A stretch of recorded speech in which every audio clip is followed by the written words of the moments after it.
পরোটা কাবাব এই প্রথম খেলাম, অনেক মজা। একটা বল নিয়ে নিলাম, এর উপরে দিয়ে দিলাম চিকেন কিমাগুলো, দেওয়ার পর অনেকগুলো পেঁয়াজ দিয়ে দিলাম, কাঁচামরিচ, ধনিয়া পাতা কুচি দিয়ে, তারপর দিয়ে দিলাম গাজর কুচি, এবার দিয়ে দিলাম চিলি ফ্লেক্স, কাবাব মশলা 2 চা চামচ দিয়েছি কাবাব মশলা। এখন ভাজা ধনিয়ার গুঁড়া, লবণ স্বাদ মতো, আর সয়া সস দিয়ে দিচ্ছি 2 চা চামচ। দেওয়ার পর এখানে টমেটো সস দিব 2 টেবিল চামচ, আর দিয়ে দেব ব্রেড ক্রাম্ব। আপনারা পাউরুটিকেও দিতে পারেন, এটা আমি শুকনো ব্রেড ক্রাম্বটা দিয়ে দিলাম, আমার করা ছিল। আর এখানে দিয়ে দিলাম কালো গোলমরিচের গুঁড়ো, আর ভাজা জিরার গুঁড়ো দিয়েছি। দেওয়ার পর ভালো করে মেখে নিচ্ছি। ব্রেড ক্রাম্বটা দেওয়ার কারণ হচ্ছে আপনার যখন পরোটার মধ্যে লাগাবেন এটা বাইন্ডিংটা খুবই মজবুত হয়, যেহেতু ডিম দিই নাই এই ব্রেড ক্রাম্বে কাজ করবে। আর দিয়ে দিলাম ঘিটা আমার গ্রানের জন্য দিয়ে দিছি, অনেক সুন্দর একটা ঘি দিলে গ্রান হয়।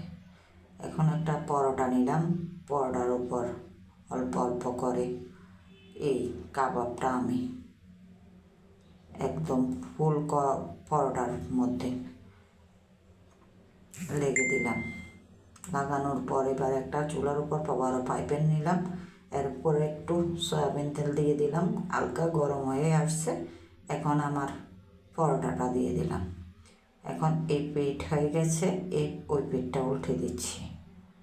এভাবে আমি 2বার পরোটাটা হওয়া পর্যন্ত অপেক্ষা করবো। এই যে খুব সহজ, আগে থেকে যদি কিমা বা কাবাবটা করে রাখেন, পরোটা থাকলে পরোটাটা দিয়ে সকালের নাস্তা বা বিকালের নাস্তা বাচ্চারা যখন ইচ্ছে করে খেয়ে ফেলতে পারবে। এইভাবে আমি আর একটা এই যে পরোটা একটা এভাবে 2টা পরোটা ভেজে নিলাম। এখন এই পরোটাটার উপরে আমি কিছু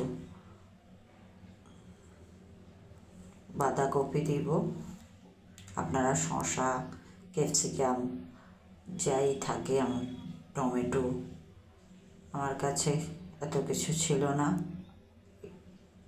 বাঁধাকপির উপর আমি দিয়েছিলাম ডানো ক্রিমটা, আপনারা দিয়ে দিবেন মেয়োনিজ। আমার মেয়োনিজ বানানো ছিল না, এই জন্য মেয়োনিজ দিতে পারিনি।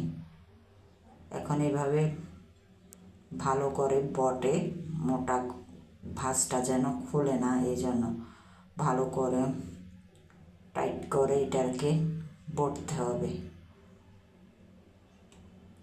এই যে আমি একটা ছুরির সাহায্যে 2 ভাঁজ করে দিয়ে দিলাম। মেয়োনিজ দিয়ে খেতে যে এত মজা, এটা আমি ডানো ক্রিমটা দিয়েছি তাও অনেক মজা হয়েছে। এটা দেখাতে পারিনি, স্কিপ হয়ে গেছে। খুব মজার একটা পরোটা।